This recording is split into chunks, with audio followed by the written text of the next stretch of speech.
Hello everybody, welcome to Niko's Unboxed Reviews.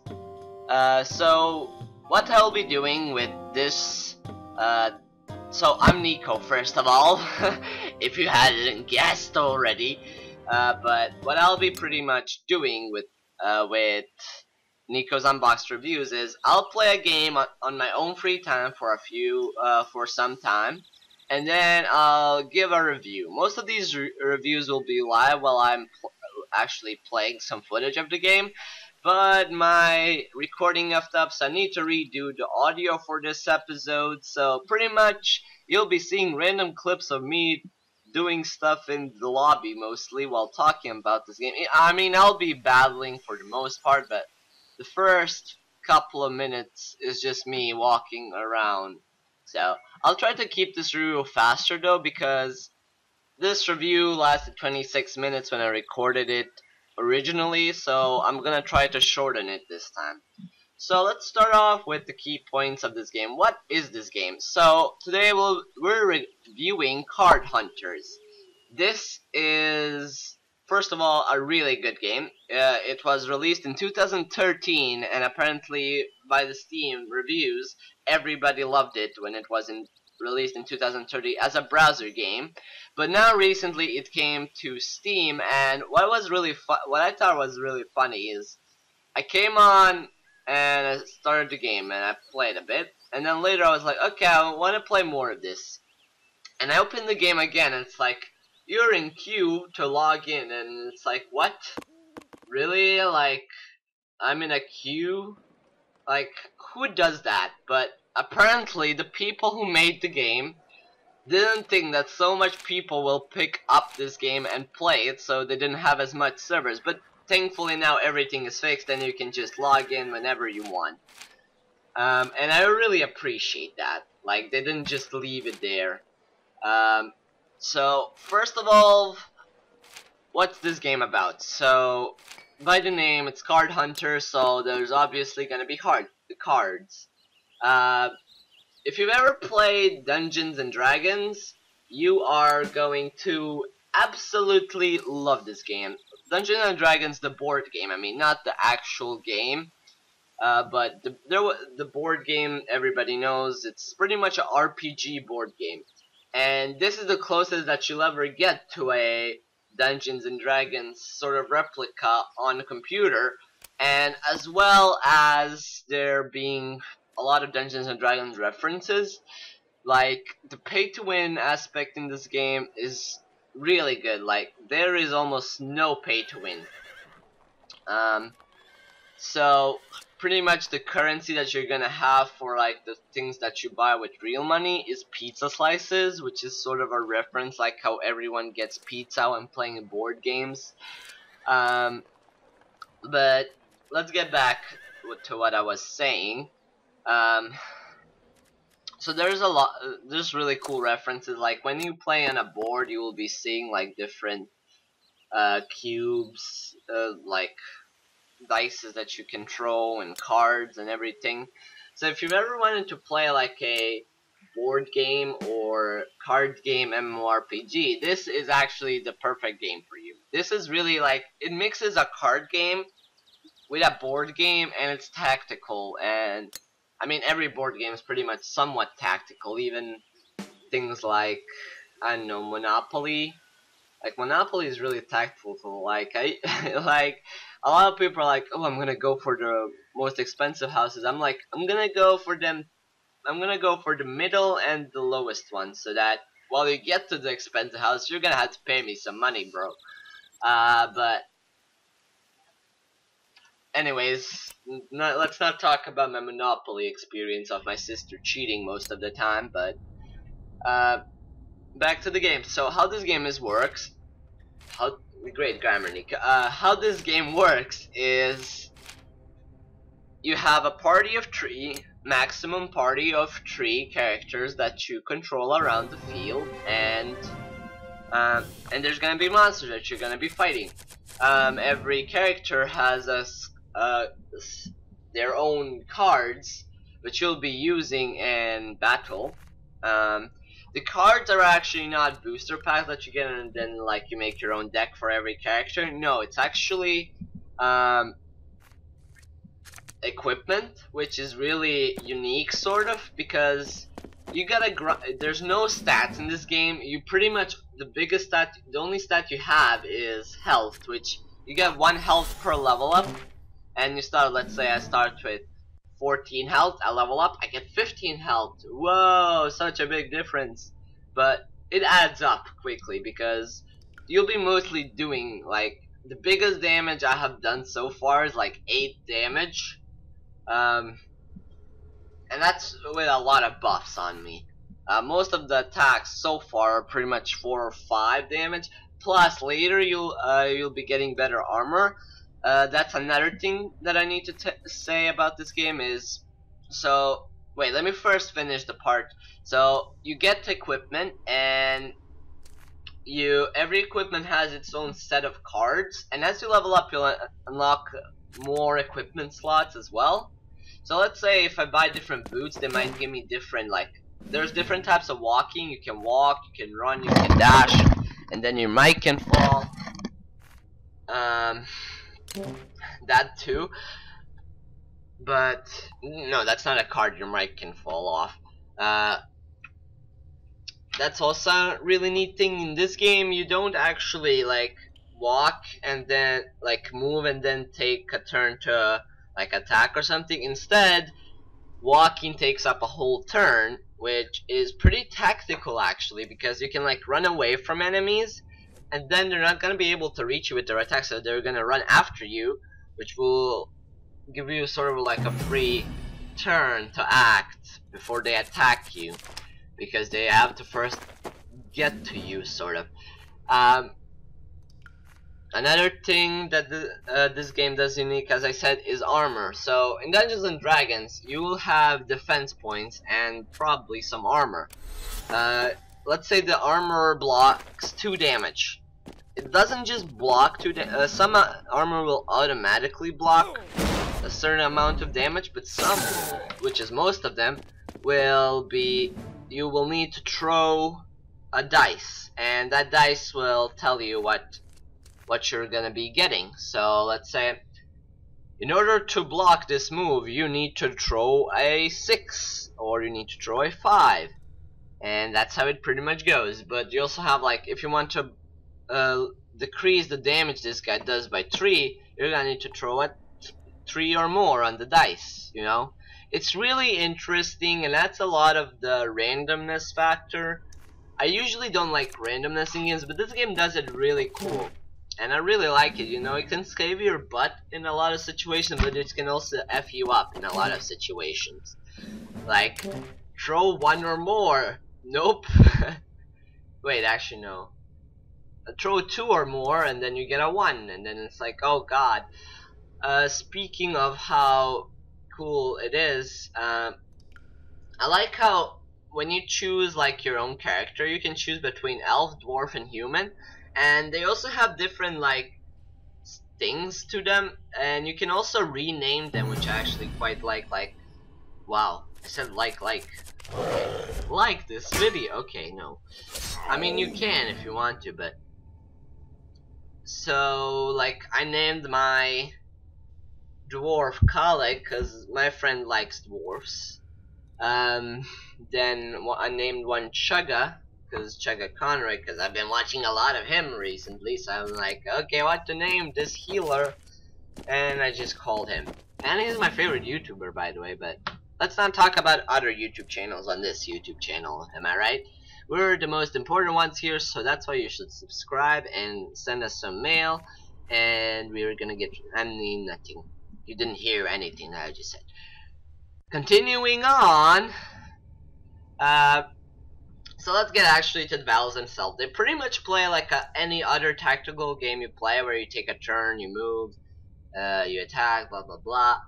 But it has some unique features to it. Like, first of all, you can't move every character every turn. Instead, you move only one of your character by your choosing. Like, if you want to move your dwarf, actually your warrior, and then move your warrior again the next turn. You can do that if you have the cards for it, because moving is also a card which you're gonna have to get.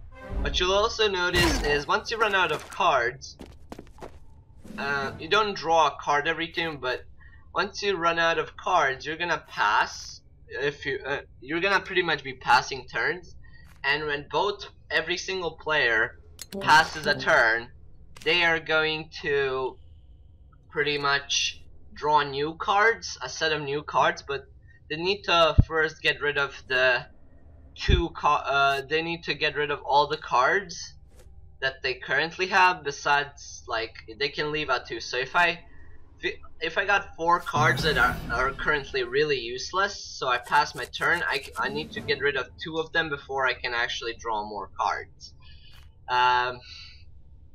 But as you'll be seeing in also the battle, some enemies, like if you're playing the Compagine, I don't know how you even say that, Compagine? Story mode. If you play that, as you'll be seeing, enemies are controlled by AI, of course, but some enemies will share one in the same deck, which is mostly early game enemies, while late game enemies will be pretty much kicking your ass, because everybody will be having their own decks.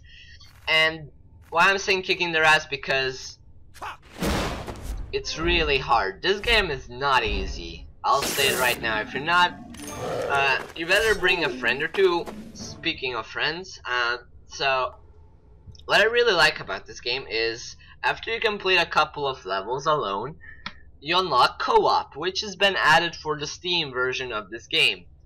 Pretty much what that does is you can do a dungeon with your friend, but you only get to choose one of your party members that you're gonna control, because it will be too OP. Let's say now we have 6 party members, because the max is 3 party members, so you can only have like 2 friends with you. But I still find it really fun. So you can bring like a higher level guy to help you with this dungeon. It all depends by your playstyle. I mean, you can just ask people if they want this level dungeon to do with you, and a lot of the times I've actually seen people say yes. Like, there's been rarely any times where I've got ignored. So the people in this game are really nice, which is a big plus for this game. A minus though is you are not going to be having any special music. The music is really repetitive, and in battles there is no music even. Like, there's no music in battle. So pretty much what I suggest is get your jukebox or whatever you have and dance while you play a tactics game, because this game's not gonna give you any music. Don't expect any. It's gonna give you like 1 or 2 music, but it does have great sound effects, which I like, and it has great humor. Like, I really want more games to have better humor, because especially free games, because it adds to the charm. And I really like when games sort of makes you have more fun in the game. What else? Oh, so let's talk about the pay to win aspect, and you're gonna be loving this. To anybody who hates free to win aspects in free to play games, did I say free to play aspects in a pay to win aspects in a free to play game? How pretty much it works in this game is you have pizza slices, as I already said, that you buy with real money, but you also get some throughout the story mode, which is really nice. So sometimes you'll be able to buy stuff that other people have as well. So there's different types of things that are gonna give you a boost if you actually pay real money, but it's not anything special really. There's not much things that's gonna give you advantage over other players, especially in PvP. So I'll talk about the PvP a bit later, but near the end of the review. But let's talk about now the pizza slices that you get throughout the journey, blah blah blah. You can pay them also with real money. what they're gonna let you do is you're gonna be able to get new costumes. You're gonna be able, which is pretty much nothing special. They don't give you any effects or anything. They're just sort of cosmetic changes that you can have. There's also,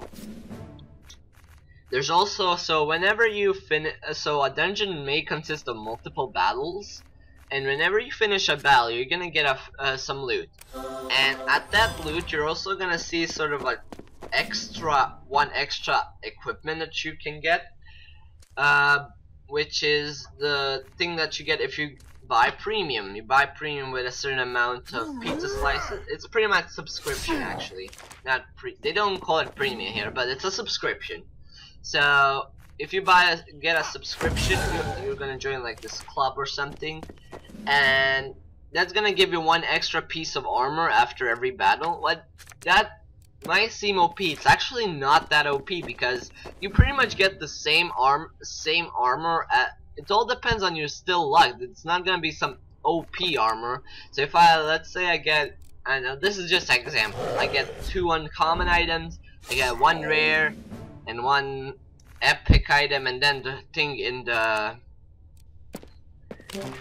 thing that I bought from the club can be epic or common. It doesn't matter. It's all random chance. It's not like, oh, you're gonna be getting a rare item after every battle. No, it's entirely upon luck.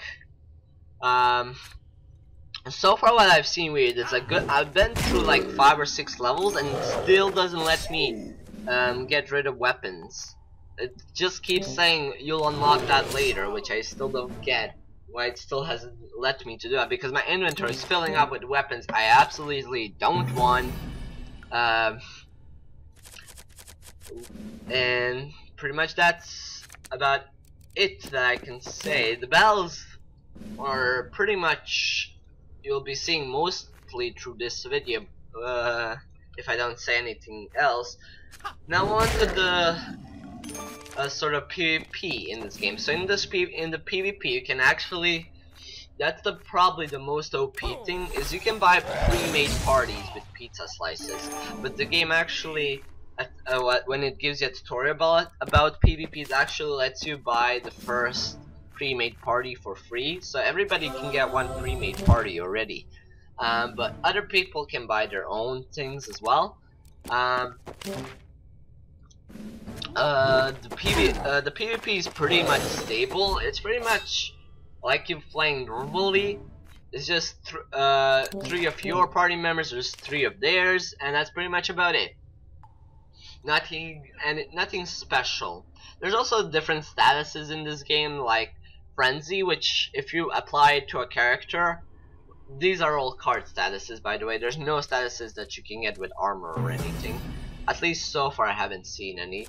I'll play this game for like a good 5 or 6 hours, but this is all from what I've played so far. So let's say like apply Frenzy to someone, they're gonna be doing extra damage every turn the Frenzy's on. I haven't seen poison damage yet, but every game does that, so this one will probably do it as well. I mean, I've seen something like poison, which is pretty much they put liquid on the floor, and if you end your turn on the liquid, you take damage. Same with lava floor and things like that. There's also rough terrain, which is like terrain you need 1 more move to get across of. Like it's harder to cross.